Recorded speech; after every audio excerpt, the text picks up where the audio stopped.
నీళ్ల ట్యాంకు పని తొందరగా పూర్తయిపోయింది. మరి ఊళ్ళోకి పైపులేసే పని పూర్తయిందా? పూర్తయినట్టే సార్, కానీ అందులో చిన్న సమస్య ఉందండి. సమస్య?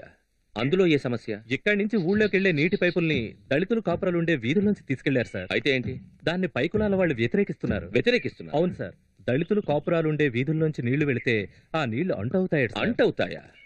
ఏంటంటే విచిత్రంగా ఉంది. అసలు ఎప్పుడు మూర్ఖుల గురించి మనం ఆలోచించకూడదు సార్. మీ అమ్మగారే ముందుకొచ్చి వ్యతిరేకిస్తున్నారు. అయ్యో ఏంటండి ఇది? మా అమ్మ అయితే మాత్రం ఏంటి? మూర్ఖులు కాకుండా పోతారా?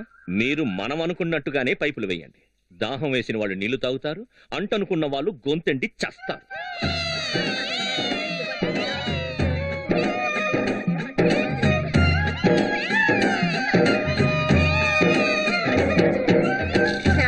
పుణ్యవాణి, ఇక మనం నేళ్లకి 4 మైళ్ళు నడిచేళ్ళక్కర్లేదు.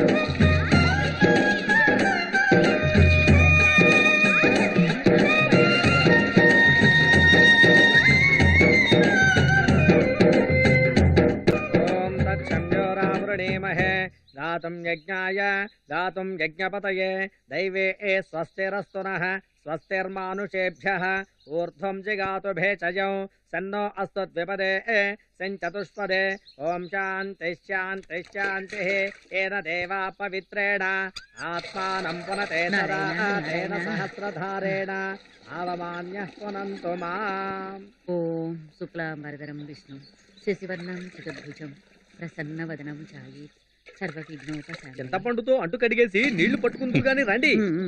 చూడండమ్మా, నేను అంటు కడిగేసుకున్నాను, మీరు ఒక్కొక్కరు చింతపండుతో అంటు కడిగేసుకుని నీళ్లు పట్టుకోండి.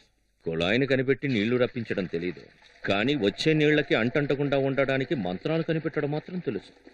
వీళ్ళెక్కడ బాగుపడతారు?